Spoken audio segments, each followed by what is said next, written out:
In a small town in rural Ohio, an old man named Walter sat on his porch every evening, alone. His wife had passed. His children lived far away.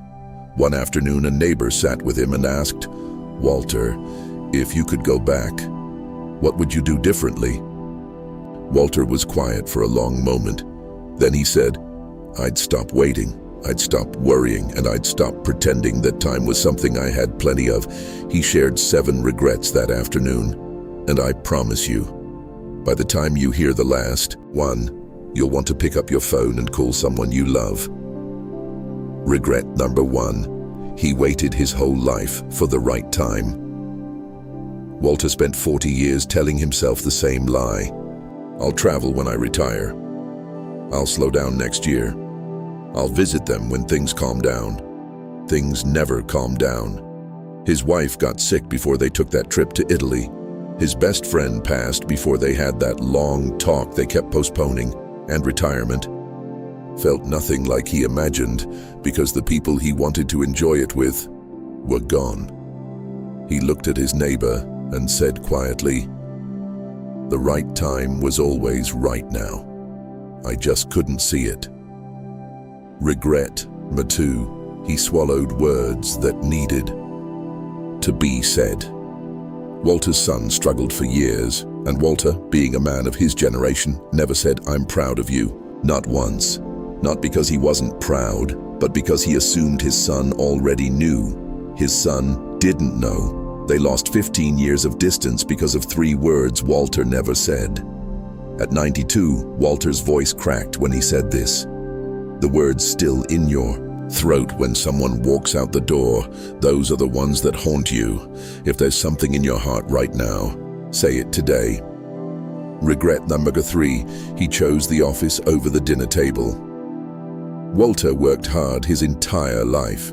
6 days a week for 35 years, he provided everything: the house, the cars, the college tuitions. But one Christmas, his teenage daughter said something he never forgot. She said, "Dad, I don't want more stuff. I just want you to be there." He worked the next day anyway. At 92, he said, "My bank account was always full, but my kids grew up feeling like they had a part-time father." Work is not the enemy, but missing the moments that matter, that's the real loss. Stay with me, because regret number 7 is the one Walter said people never see coming, and it's the one that moved his neighbor to tears. Regret number 4. Fear quietly stole his biggest dreams. When Walter was 34, he had an idea for a business. He wrote the whole plan out in a notebook. He was excited. He was ready. Then the fear came. What if I fail? What if people laugh? What if I lose everything? He never opened that business. He found that notebook 2 years ago in a box in his attic. Reading it at 92, he said he could see clearly the idea was good. It would have worked. "Fear didn't protect me," he said.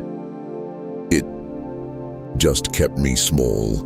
Most of the things we're afraid of never happen, but the life we were afraid to live, that's gone forever." Regret number 5. He let his friendships quietly die. Walter had 4 close friends in his 40s, real friends, the kind who knew everything about you, but life got busy, phone calls got shorter, visits stopped. By the time he was 70, 3 of them had passed away.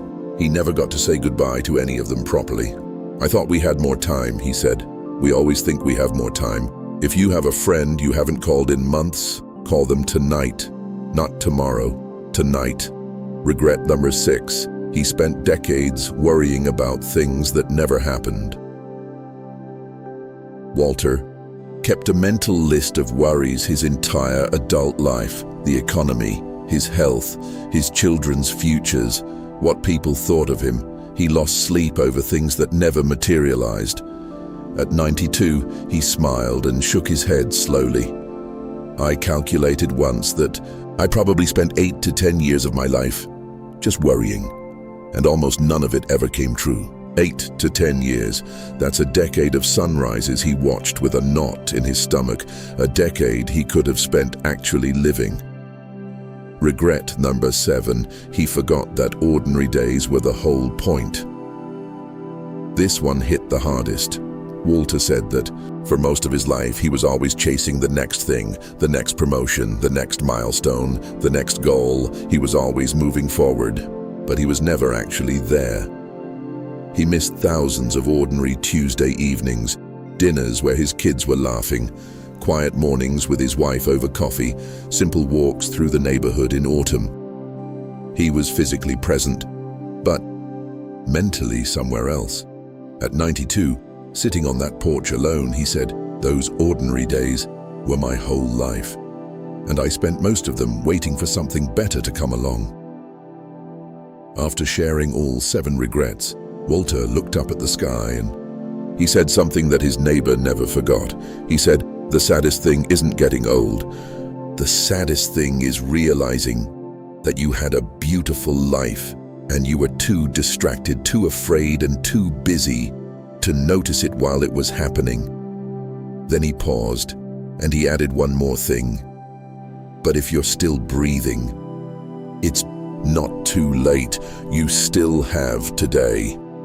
Call someone you love tonight. Say the words you've been holding back. Start the thing you've been afraid to start. Because Walter's story isn't really about him. It's about the choice you still have right now."